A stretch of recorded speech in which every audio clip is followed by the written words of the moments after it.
Such a piece. Even there, spoke in my last podcast, number 35, but this is number 36, but in the last podcast we spoke about energy, the use of energy, and it's in fact breathing in and breathing out. And breathing out is the repose moment, as I mentioned. I didn't mention the breathing, but of course it was absolutely what I meant. And the way we actually make our pieces live. They've got to live in the moment, as if we're, as performers, we're just performing the piece for the first time. We're hearing it for the first time. We've got to become the composer who's just actually finished his piece and is not even just going to the instrument to play it. Something like that. And I think that it's very important to get that breathing into it, even in pieces which have got regularity.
Just a bit of an idea. Of course, when you look at the score, you might even think that you play it more. But you know, I think that it's got to have much more life. And I think it's really more. I think almost every measure is in a way a sort of diminuendo, a sort of going down. So if we look at it like that, I think, for instance, perhaps you would play this stronger and this a little less. If you don't do that, what happens? I find it very, very uninteresting. It doesn't give any sort of sparkle to the music. Huh? So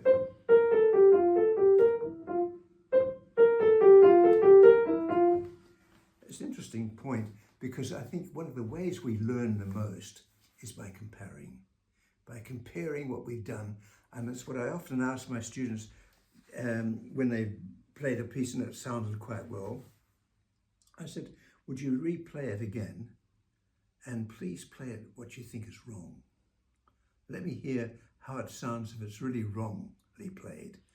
And then let's hear how it sounds when it's well played. So let's compare the two.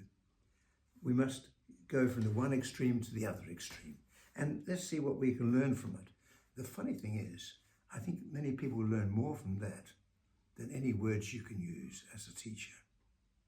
I think we often as teachers, I've done it, I've tried to explain things a lot. It's a little bit like Einstein said, the more you've got to explain, forget it. If you have to explain something, you can be pretty sure it's not interesting enough. In a way, there's a truth in that. And I think that that's something that I've learned over the years in the hard way. Of course, we learn most things in the worst ways we can think of. Huh? The hard way is always actually, in the end, the best way, perhaps.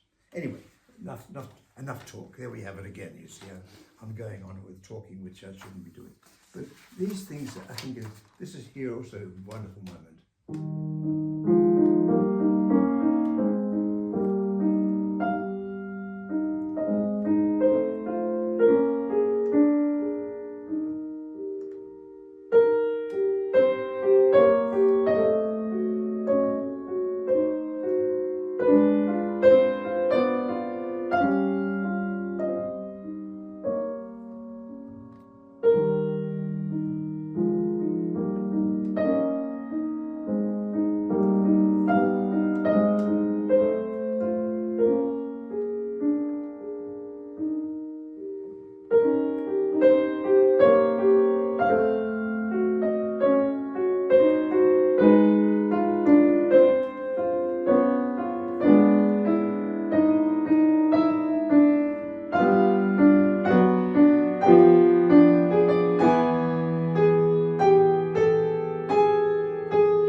but just to demonstrate what I mean.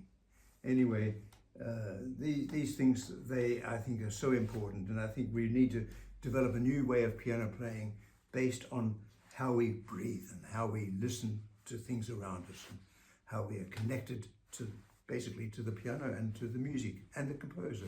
So that's my idea. Thanks for listening.